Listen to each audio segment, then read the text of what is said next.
Hi, my name is Michael Friedlander, and I'd like to welcome you to the Gift Tree.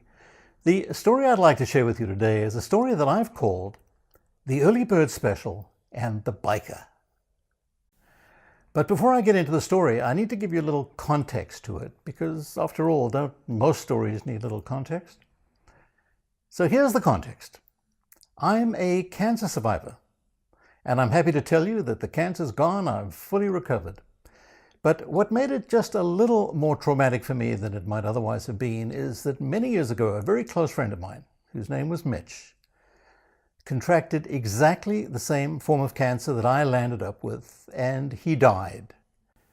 At the time he was diagnosed, they gave him 6 months. He did what any self-respecting cancer patient would do when he got that kind of news. He changed doctors, and he went for treatment at the Stanford Cancer Center. The result of which was that I saw a lot of Mitch, because he came down to Los Angeles to stay with me in between treatments. I had a bachelor pad in Manhattan Beach overlooking the sea on the Strand. And Mitch and I spent hours and hours and hours walking the beach. And he would do all the talking and I would do all the listening.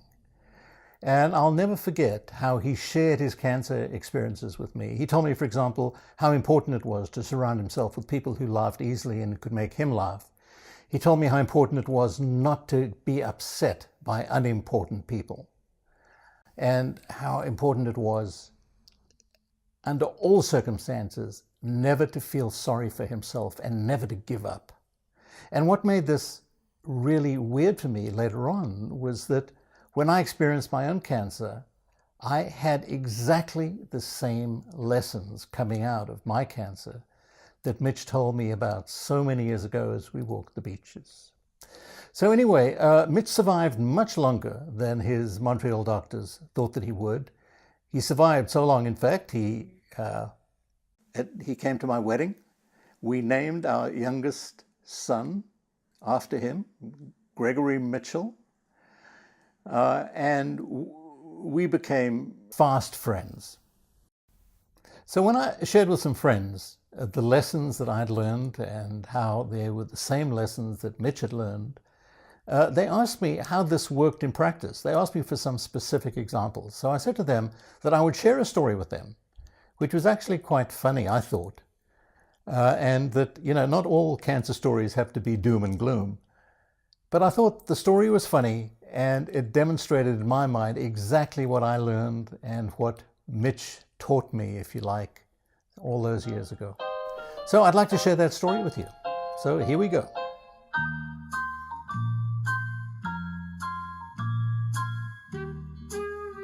One morning in the middle of my cancer, I woke up feeling and looking like total crap. My hair had fallen out, my eyes were sunk into my skull. I looked like a Holocaust survivor. I decided I had to get out of my cave, and I remembered seeing that there was an early bird special at the local car wash. So I put on a baseball cap and my shades, because I wanted to protect the world against them having to look at the real me, and I went to the car wash. I was first in line. And this dude comes up to me with a pad and says, "What would you like?" And I said, "I'd like your early bird special, the $7 thingy." And he said, "No problem, but you know what? Today, because you're first in line and because I like you, I have a special for you. Our typical top-of-the-line car detailing and car wash is $295. But for you, because I like you, I'm prepared to give it to you today for $205. What do you say?" And I said, I really am quite grateful to you, but I'd just like a $7 car wash, please. He looks at me and he says, "Our second top of the line is normally $170. I'm prepared to give it to you today for $100. What do you say?" And I said, "Look, I like you too, but I'd just like a $7 car wash, please." He said, "Name your own price." And I couldn't help but chuckle. And I said, $7. So he looks at me and he says, "You know what? I really don't like your attitude. And if you ever need another car wash, don't come back. Go somewhere else." And I have to admit, I was a little taken aback. And I said to him, look, if I need another car wash, I will come back and we will talk. But until then, could you just please wash my car? So he takes the car and I go and sit down to wait for it to be delivered back to me. And I start a conversation with myself, which I do quite a lot. And I'm saying to myself, Michael, you know, I'm so proud of you. I am really, really proud of you. In your pre-cancer days, because you're a licensed, certified, and registered arsehole, I mean, you're a lawyer, you'd have ripped him another one. You'd have gone to speak to his manager, his board of directors, his shareholders, the IRS, the Bureau of Alcohol, Tobacco, and Firearms, the Forestry Service. You'd have done anything you could to take this guy's job from him. But you know what? You didn't. You didn't let this jerk raise your blood pressure. You didn't let him upset you. You didn't let him destroy your equilibrium. Michael, I am so proud of you. So I sit back, congratulating myself on a job well done, and he delivers the car back. I jump in the car and driving home, and I get a call from a friend of mine, and I share with my friend this experience I've just had and how happy I was that I didn't let this unimportant person upset me. And my friend bursts out laughing and he says, let me tell you a story. He said, I was coming back from Vegas with my girlfriend and this huge biker cuts me off and we almost have this terrible accident. And I was so pissed, I decided I was going to chase him until my girlfriend said to me, you know, this might not end well. And he said he listened to her and he decided to stop the chase. And I said to him, well, I've got a story for you about a biker. It's a joke, but it's an interesting story. So let me interrupt myself, folks, here. I know this is a joke, but just bear with me, stay with me, because the moral of the joke is directly related to the whole story that I'm telling you. So this little guy is in a bar. He is looking desperately unhappy. He's staring intently into his drink that he's swirling around in his hand.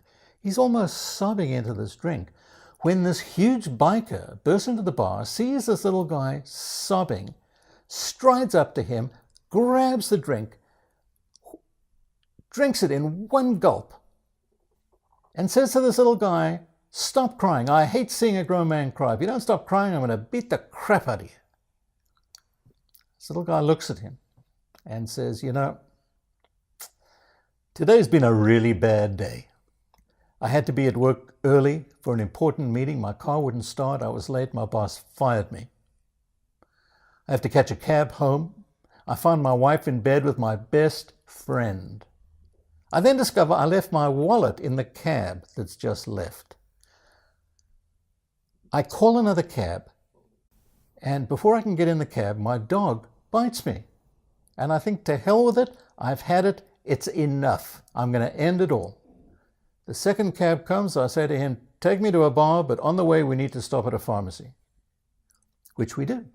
And at the pharmacy I buy the strongest sleeping capsules and powders that I can find. We come to the bar, I order the drink, I empty the capsules, pour the stuff into the drink, pour the powders into the drink, and I'm watching this stuff dissolve in my drink, and I'm plucking up the courage to drink it. And you'll never guess what happened. You walked in. But, you know, enough about me. How's your day been so far? Now, I know it's just a joke, but if you think about it, you know, this guy gave up. He felt sorry for himself. He let unimportant people upset him when he shouldn't have. And he broke all of Mitch's rules. And he really shouldn't have. You know, he could get another job. He could even get another wife. He'll get another best friend. He may even buy another dog. But at the end of the day, you can't afford to let unimportant people upset you. You can't afford to feel sorry for yourself. And you can never give up. And those are the lessons of the story. And those were the lessons of my cancer and Mitch's cancer. So, I hope you've enjoyed this story. And I hope you'll take the gifts and really apply them in whatever circumstance you happen to be. So, I hope you've enjoyed listening to it as much as I've enjoyed telling it to you. And I very much look forward to sharing another story with you soon.